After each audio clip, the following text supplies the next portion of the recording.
Alright guys, check this out. You know how we've seen phones evolve, right? First, they got smart, then they started folding, and now, well, they've outdone themselves. Yep, you heard that right. Triple folding, you're walking around with a regular size phone, then bam, you're editing videos, multitasking like a boss, or just chilling with Netflix on a screen bigger than you thought possible. Huawei is about to release the world's first three-fold smartphone, which is set to release at the same time as iPhone 16 series. Aside from Huawei, Tecno showcased the triple folding phone as well as Oppo. Is this the future?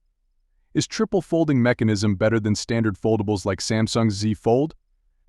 Now instead of one crease you have two. Great.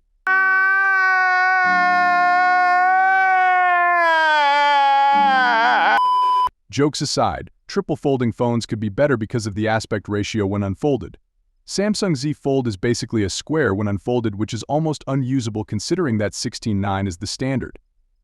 Huawei is getting in Apple's face with this event scheduled just hours after Apple's event. Display is going to be 10 inches when unfolded. Regarding the price, it's expected to be more than $2,500. Huawei's triple folding phone looks extremely thin from these leaks. That's all we have for now. Smash that like button and stay tuned for more tech leaks.